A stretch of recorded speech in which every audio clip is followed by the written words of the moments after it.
to another episode of a Soulshine Conversation. I am your host, Mr. Soulshine. So excited to be back here at Uncle Bobby's. This is episode number 4. Hey. 4 is my favorite number in case anyone cares. Before we talk to these lovely people, I want to make sure that you guys like, comment, share, and subscribe, please. It's the little sign right here. It's the bell. Click it. It'll make you feel good. It'll keep you updated with all the fun Soulshine information that we've got coming your way.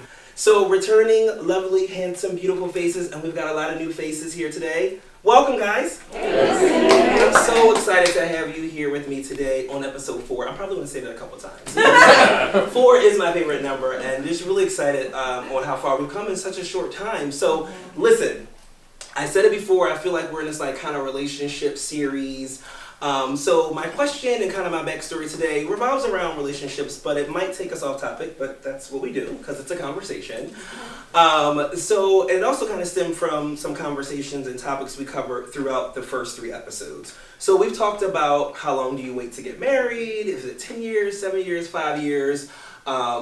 We've talked about how many dates is really enough for you to know that you want to be monogamous with someone or join into this coupling. And then we talked last time about are you ready?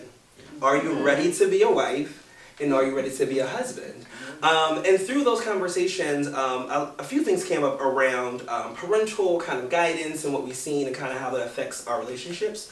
So my question today is, how has your upbringing, parental guidance, whether it's your parents, aunt, uncle, grandma, how has that affected your relationships, whether it's intimate and or friendships?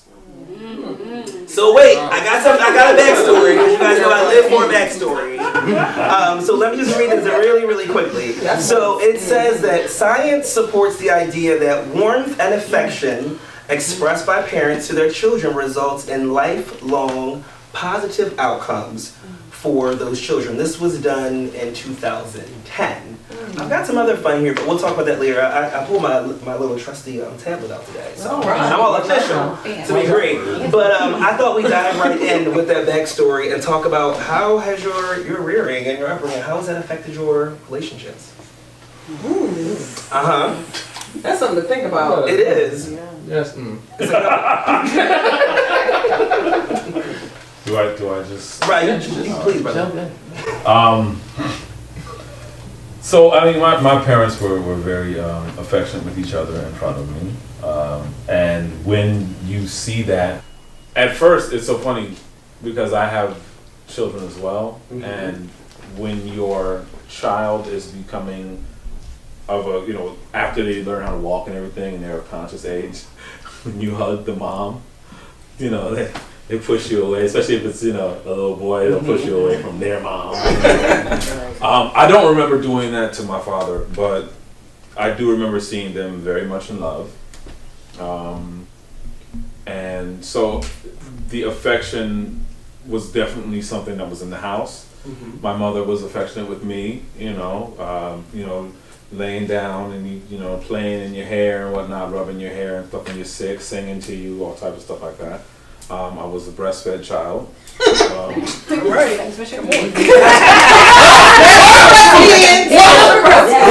No, but listen. Breastfeeding your child also creates a serious bond with the parent, and it's also there's affection there as well because you're getting nourishment straight from your mother. Nothing is more real than your mom actually feeding you with her own body. That's mammals.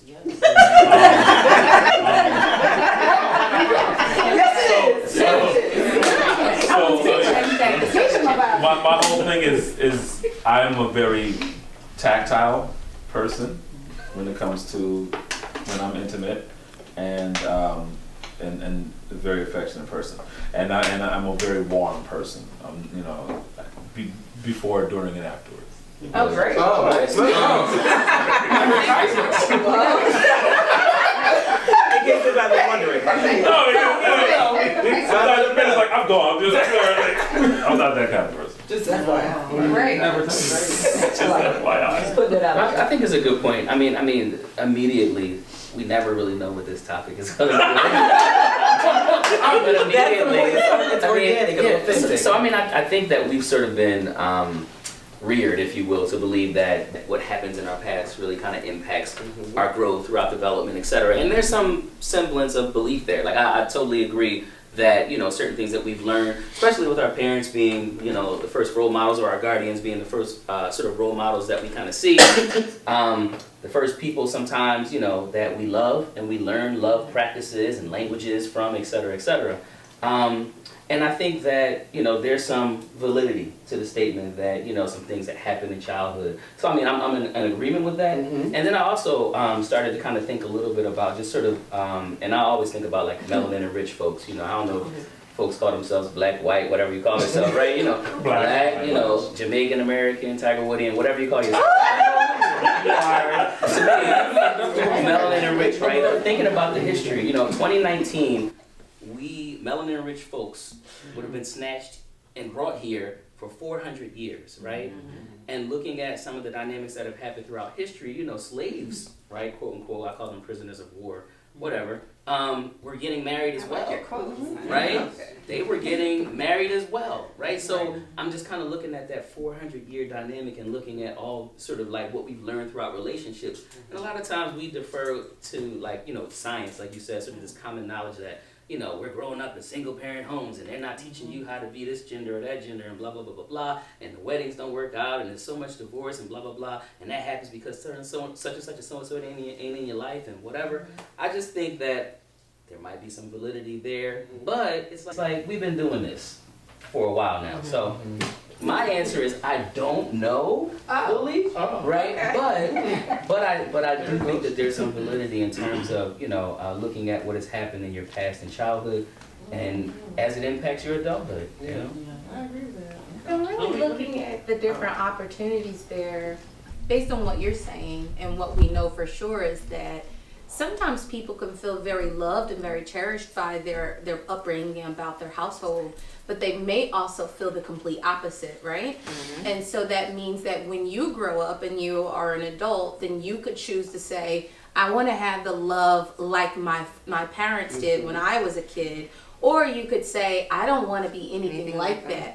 And so then when you're creating your own family and you're creating whatever your unit within your household looks like, it might emulate what you grew up with, but it might also say, I did not grow up with love, but I know I want to make sure that when I have my own kids, my own family, that I do that. And so sometimes that decision just depends upon a person's own innate desire and where their motivation comes from, and where their love, their need for love comes from. So maybe it relates to family and maybe it doesn't. Maybe it just kind of depends. It's a toss-up. I mean, two ideas came up and that actually connects with what you just said because, you know, I was raised in a household where it was kind of old school and where, you know, the man of the house type of situation and, you know, my mom kind of obeyed whatever the rule that my father put down.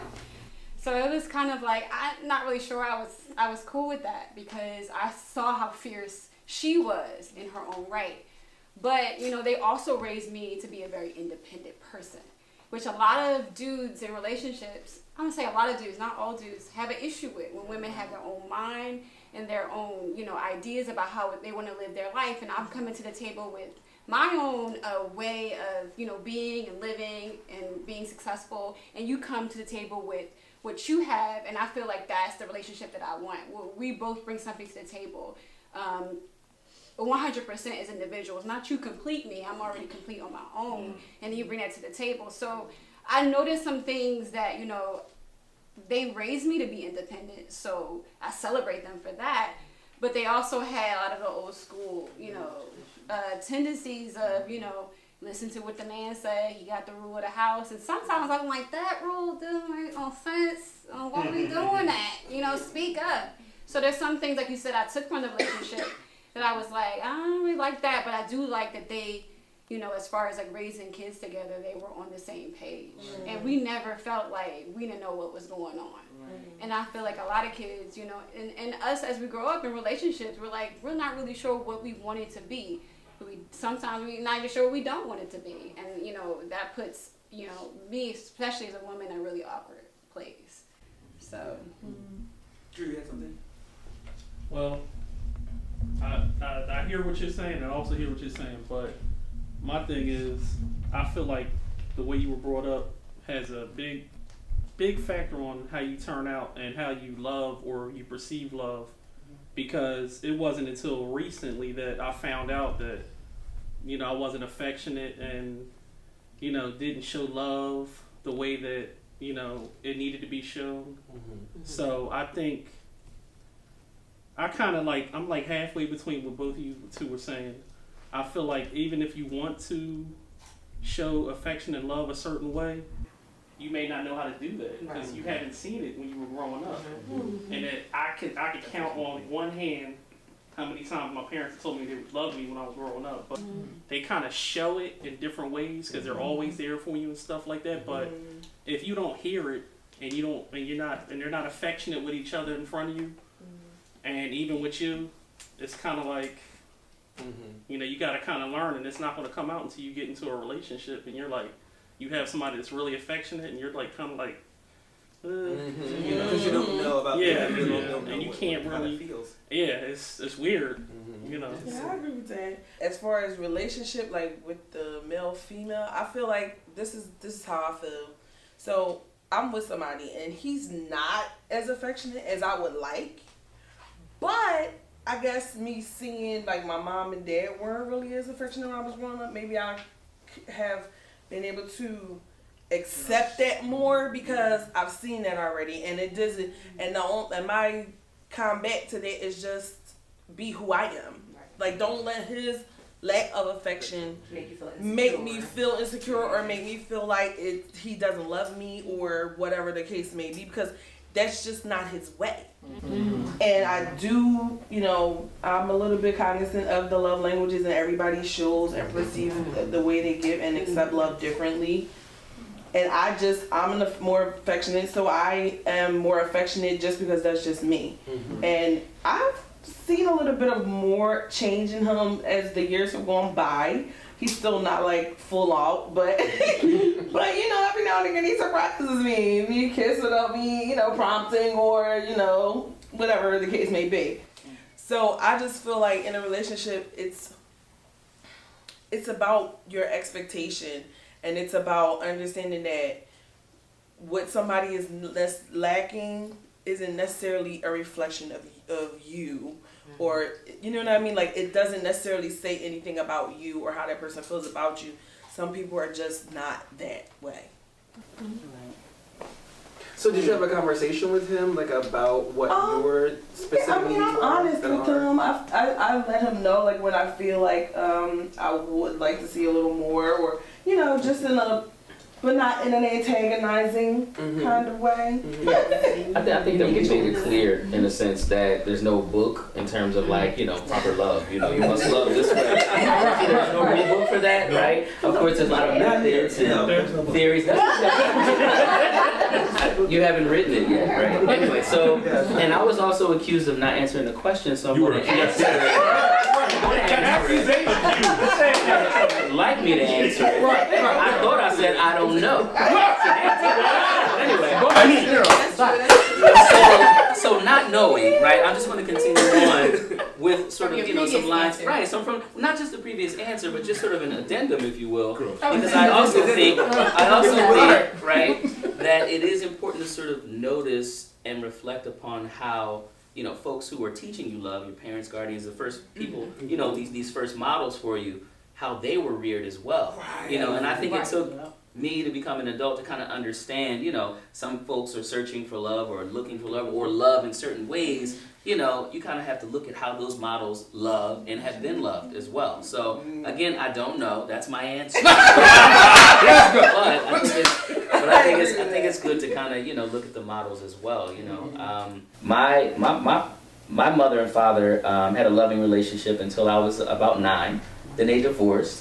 And then they were like everything under the sun in private quarters. They were, you know, this and that against. This is probably why I'm single now. Sound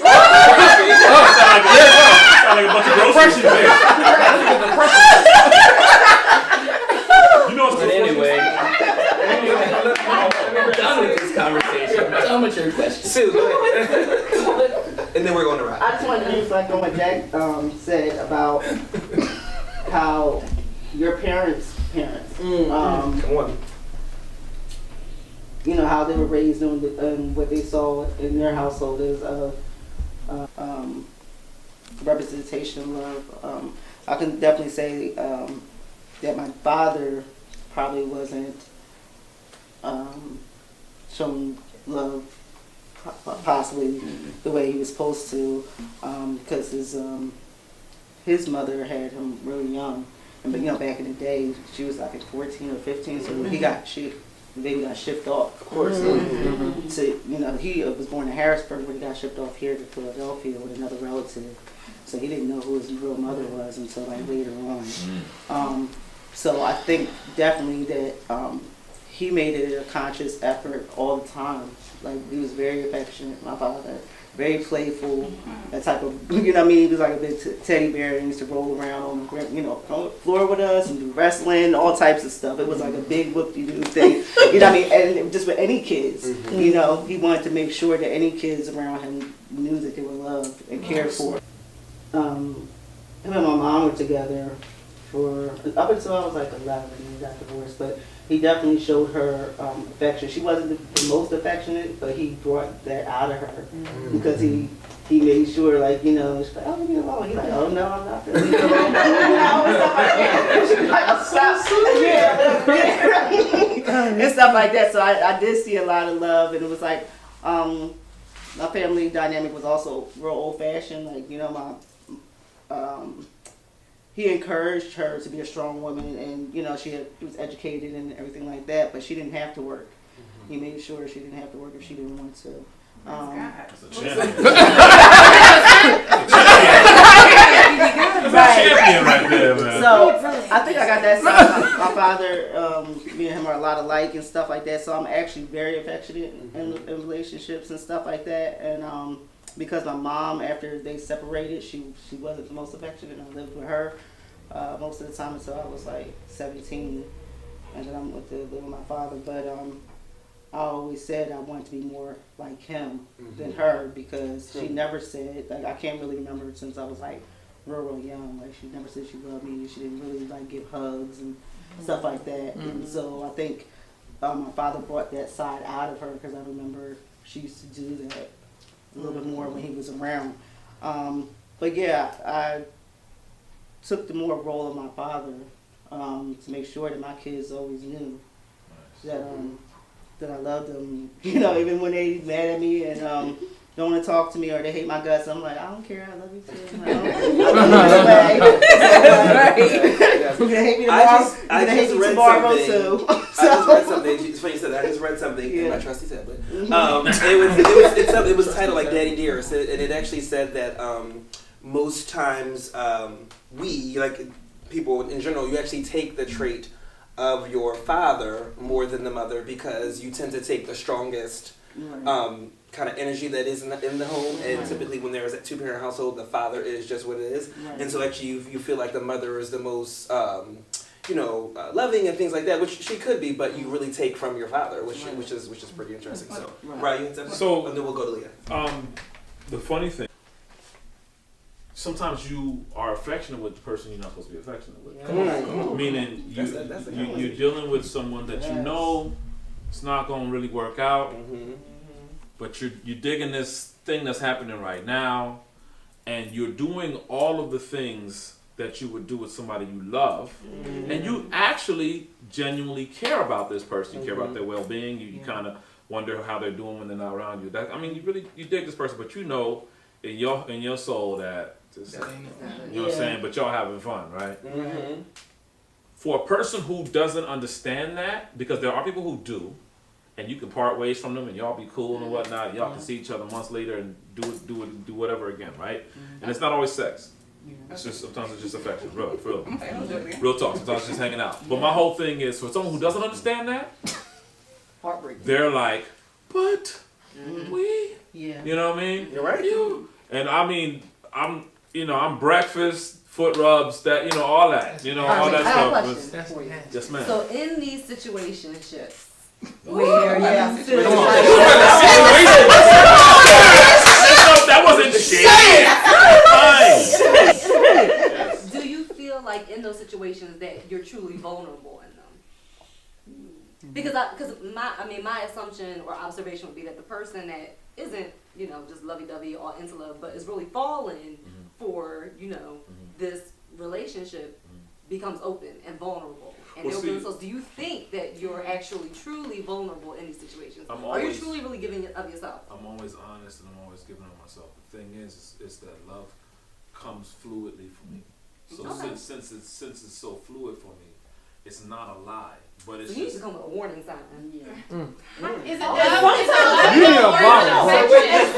You in a bottle. But I know people who are like me. Careful. I know women who are like me. I love this. So my thing is, I know women who are like me. So when I meet women who are like me and I just we're think cool, people get confused with love and affection, though, Right. because they're two separate things. but I have my you can own have personal love inside of that and not be a person that you plan to, stay with for whatever long period of time.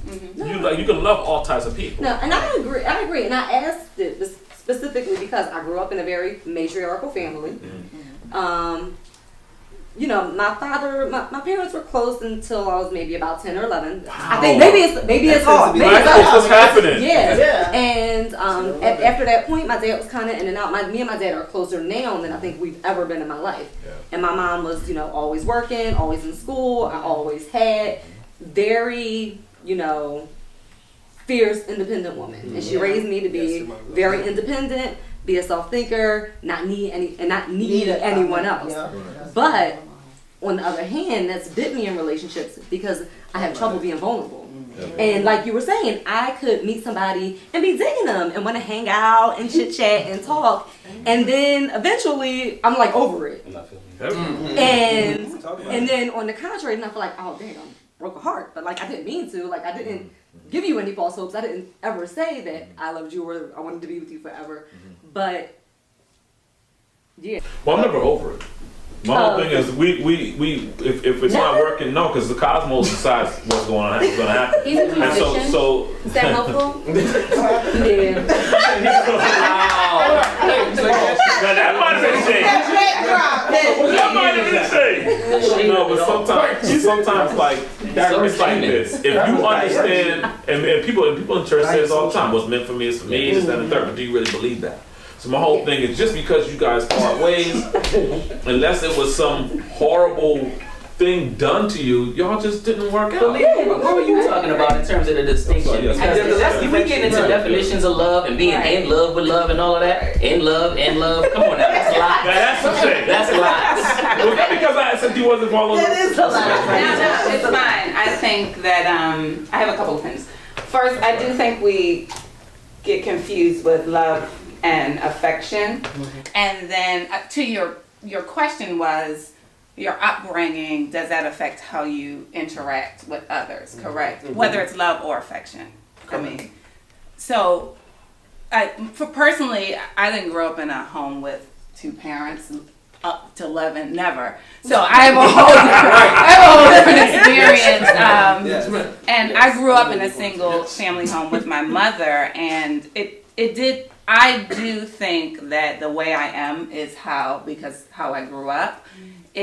I grew up being very independent. I know that, and this is not just relationships, it's with friends too. It's like, I love you, I'm very affectionate, but I don't need to talk to you until 5 years. And then I'll still love you again because I'm okay with being by myself because I've seen my mother be okay with being by herself. You know what I mean? So I think that has really reared me in a very independent manner. And I appreciate that because I'm not addicted to the fact of connection. And I think a lot of people can be addicted to that, just needing someone, even if it's friends, just needing someone to be around or be with or be a part of.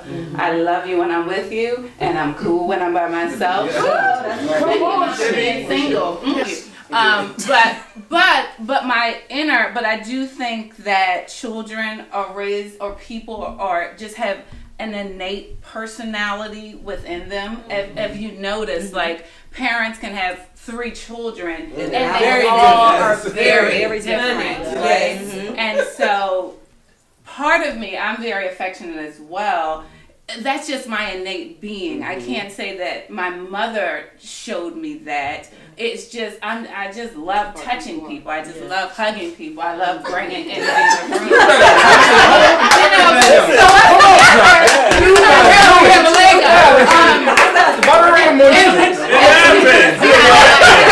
And it doesn't mean I love you. It just I probably don't love you. But it means that it just means that I enjoy connection and I enjoy good energy, and so I love giving energy and I love receiving energy, and because love is a very deep word, and I think we throw it around so freely. You don't. I say I love people, right? And so when I say I love you, I mean that in all the purest sense of what you're giving, but in a relationship aspect, that's deeper, right? That's very deep. And so when I'm in a relationship, I don't throw that word around as in I'm in love with you, because I think that's a whole nother topic for another season. So that's just not gonna happen in a few minutes. Season 2. Episode 5. I want to throw a little gem out there because of what you said struck a chord with me, because I can definitely say that there have been several times in my existence where I was given affection because I just wanted to make somebody fall in love with me. I want because sometimes there was just that challenge of you think you're not gonna fall in love with me, but oh honey, I got something for you. And I've done that a couple of times in my youth. But I'm just saying, like, it's kind of like where, like you said, the love and affection thing is totally separate, and sometimes affection is not always from the in love realm. It's just sometimes like, and I'm gonna agree with what you said about sometimes as a person, and I accept this about myself, that I just like connecting. And sometimes it's just a high for me to see how much I can get from somebody. But that may work on men more than it does on women. Hey, you know. But that's the dynamic. You'd be surprised. That's because But men are the pursuers. Men are the pursuers. Mostly. I mean, we. So when a man decides he ain't gonna deal with you, yes, it's almost like challenge accepted to women. Or you're not gonna deal with me. That's not. Well, watch this. I'm scared. Well, she just said it. So getting back to our original question around, how you're rearing and watching your parents and how that affects your own relationships, whether it's intimate and or platonic with your friendships. I always share the story about my parents, and I'll just share it again because I really feel like, it has obviously affected me as well. But what I saw in my home was a 2-parent household. I saw love, I saw affection, I saw our Christian household. We talked about the church. Like raised very the church, all those things, right? And so, my parents got married at 32, and they had the kids, and did all these things. So growing up, I thought that would be me. Like, I literally, planned it when I was younger. Now I'm beyond that age, and so those things have not happened. But it still reflects, and it was still the example for me. So, as I move through relationships, like, I look for the affection.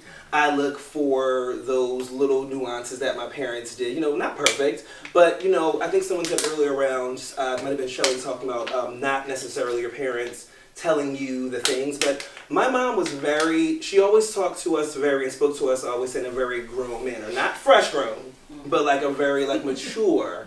And so, when they decided that my mom wasn't going to work anymore, that was a conversation that they had together, and so she was there for us growing up, so she was there for the homework, all those things as well. And my mom also talked about the partnership that they had. So, my mom always talked about the house being clean, and just the partnership. So what I loved hearing that as a young person, about them having a conversation about what was to be. My mom was and is a strong woman. She worked all her life up until a certain point. But then when she got married, they had a discussion together about what was going to happen for the children. And I think that I benefited from that because I did have a stable person there for the homework, for those things. I had my dad as the example. And my mom always made it clear about, it is important to her to make sure that the home was clean, that there was food, there was a lunch mate, all these things. And my dad wasn't, standing over like, you better do these things. He appreciated it because that's what they did. And my mom talked about, going out shopping and spending the money that my dad made for the family. So that was their dynamic. So that's what I saw. So that for me is what I consistently look for. I haven't always found it, but that is what I look for as well. So I thought we could kind of get back into talking about the example you saw and how is it affecting, let's talk about intimate relationships for a little bit. Like we talk about friendships and other things, but let's talk about what you've seen and how that really has affected your intimate relationships. Daquan. I didn't come in no way, shape, or form from a married mother and father. There were two separate people, two separate.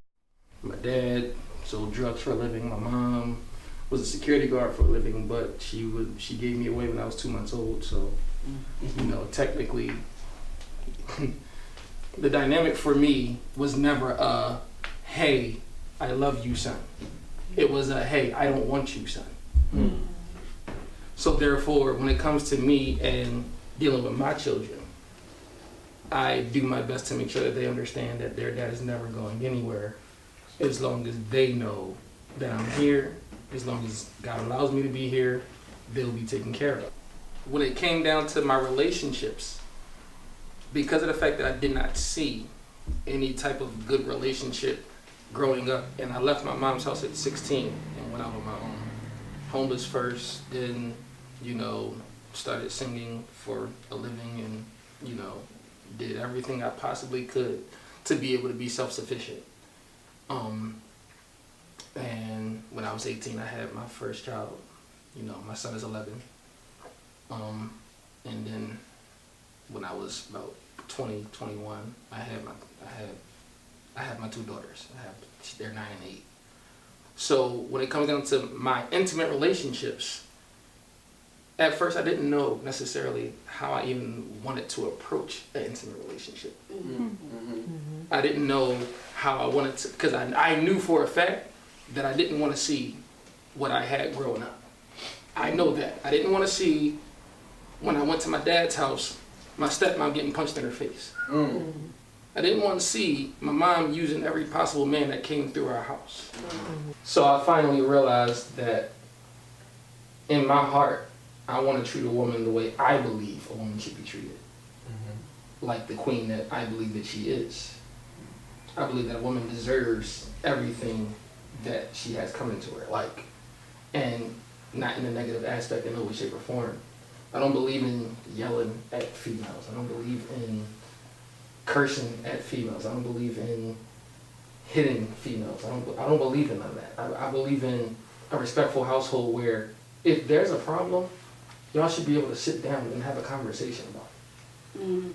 If there's something that needs to be dealt with at that point in time and someone has attitude, all right, babe, I will listen to you with no hesitation, no problem. You can say whatever you gotta say. Just understand, I'm not going to approach you in the manner that I hear you right now because I know you're upset. So what I'm gonna do is I'm gonna stay just like this and I'm gonna tell you, if I did anything wrong, I don't mind admitting to it and I don't mind apologizing for it. But I want you to also understand that you wronged me in some way, shape, or form. So now, how do we move on from this very second to make things better? I think it's so important to what Shelley started and then Damon, you followed up. Really, first of all, I think we have to get comfortable in ourselves, and life is a growing development. Hopefully you develop. A lot of people don't. But hopefully you develop. I have a lot of questions going on. One is, do you yoke up with someone and should you judge their history on their family dynamics in connection of you yoking up with them? Does that matter? Because I hear a lot of things, right? Because I hear that at first you don't know and then you can grow and you can become a better person. But if that family dynamic cultivates who you are, should you judge the person that you're going to connect with based on their upbringing? I guess that's my one question. And then my real important point is when we start to learn who we are, I think it's very important that we express, communication is so key, and it's not an ethnic thing, in the Black community we're not taught to communicate. Honestly, in every culture, people as a whole, let's not separate us. I think when we try to separate ourselves out of stuff, just people as a whole, we're not comfortable with communicating. We're not comfortable with actually.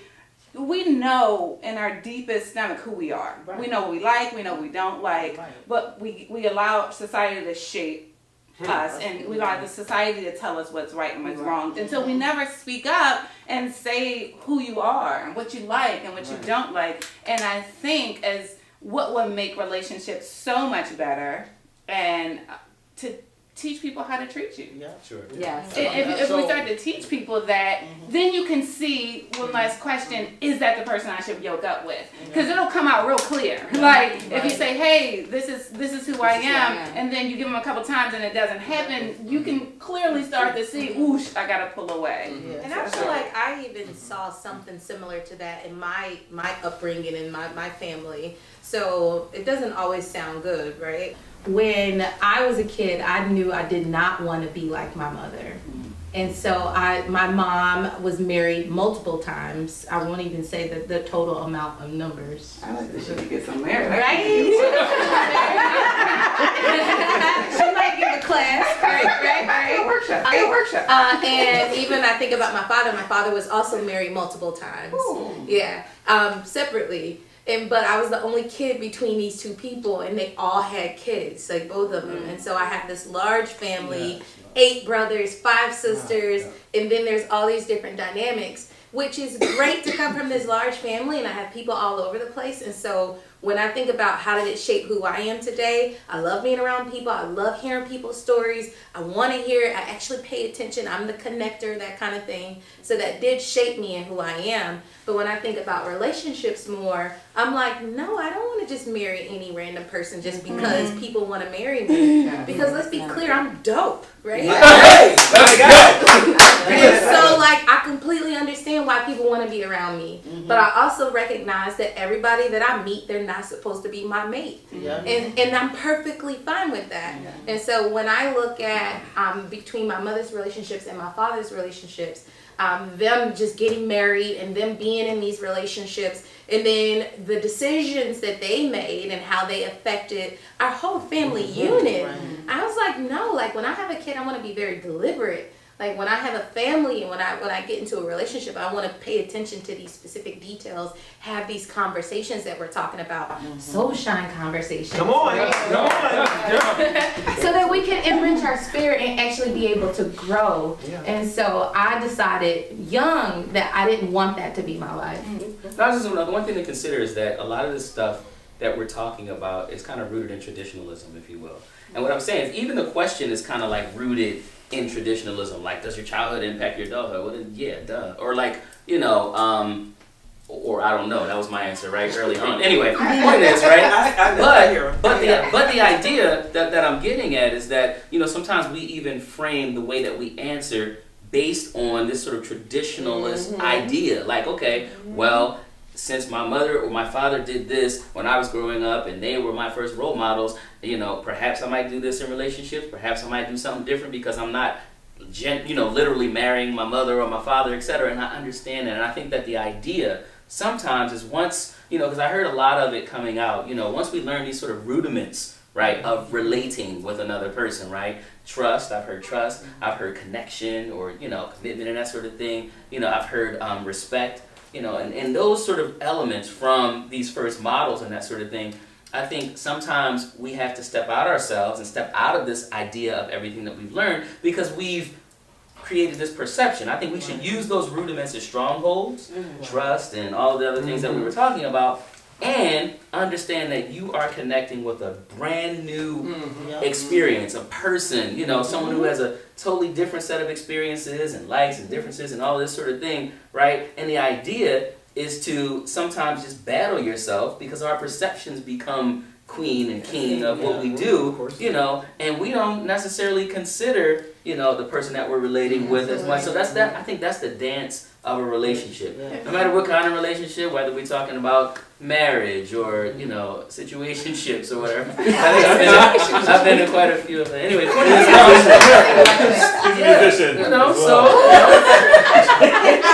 gonna shut up.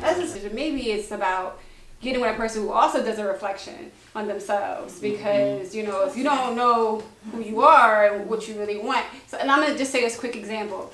because, growing up, I always thought I was fierce. Always, like I said, they were raising me to be independent. I had a little shirt that said Pebble Swiss on, anything boys can do, girls can do better. I grew up with this idea that I was fierce and independent. But when I got in a relationship, I found myself losing my voice. And I couldn't blame anybody but myself, because I don't know, I just went back into the example. And not even, it's subconscious, I didn't realize, everybody had, that was your parents, right? And oh, wow, dang, how did I do that? Even when I, consciously am making the effort to not put myself in that position again. Somehow, if I'm not reflecting on where I'm at and, what's going on in the present, for me, then I'm not going to realize, oh, wait, I'm back doing that same thing that I've been doing again. That's why it's called falling in love. Because sometimes, just like falling, you can't stop it. But is it love if you're not reflecting on it? But here's the thing, you can reflect on what you want to reflect on, but the heart wants what it wants. So my whole thing is, you can sit there and say, I shouldn't be with this. There's plenty of times you've been in a relationship, and a real relationship, that you probably shouldn't be in. It's not that the person is bad or whatever, but you probably shouldn't be in it. And that might not even be love, though. But So it might be infatuation, but that's time. I don't think losing yourself time is falling in love. I mean, that's what But you find yourself losing yourself doesn't mean you find yourself falling in love. But have you ever been in love with somebody so much that it makes you want to cry? Yeah. I'm not talking about a song. I'm talking about reality. I'm talking about the situation. No. When you meet that person, maybe. and I'm not talking about anything, but you sit there and look at these. Just like when you said, watch you while you sleep. You sit there and you look at this person. You look at this beautiful person that you have linked up with, and for however, I'm not talking about a quickie or not. I'm talking about y'all really doing the work.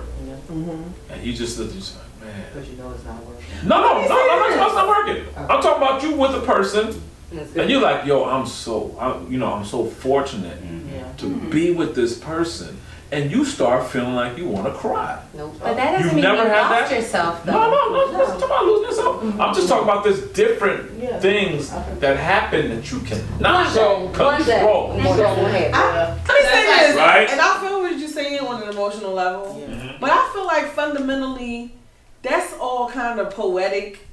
It's real. Mumbo jumbo a little Poetry bit. happens for a reason. Because it's real, because you can have those moments. But to me, relationships that last are about realness and practicality, and about the way that you can kind of flow together with a person. So if But well, can you not and overcome? Let me I'm cutting you on for a second. Okay. I just want to ask. So can you have though? Because when you said that, you're like, yes, this is. A lot of people feel that way. Like a lot of people feel like the relationship needs to be almost black and white kind of things. But can you have what Rod's talking about and get the realness and practicality together? You can, but what you have to understand is that what he's talking about is not every day. Yeah. You're not gonna have that feeling every day. I'd be like. There's some days you're gonna want to smack the living crap out of. So then that gets into the sort of definition of like defining love, and that's like I said, that's a long, that's a life mission, and I'm gonna shut up. Yep. And so.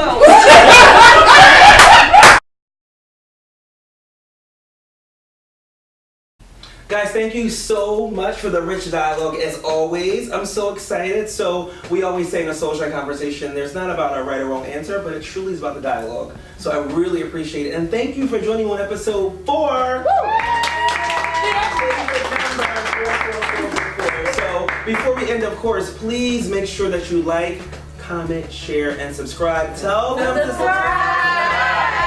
Right there. That I do it. All of the fun Soulshine information that we have coming your way. There's so much more. We talked about season 2, right? All that's going to happen. Season 2. So thank you guys for joining us on a Soulshine Conversation. I'm Mr. Soulshine. You can follow me on Twitter at Mr. Soulshine, Instagram Soulshine Movement, Facebook Soulshine Movement. Just type in Soulshine. You see this handsome face. That's what you do. Thank you so much. We'll see you next time.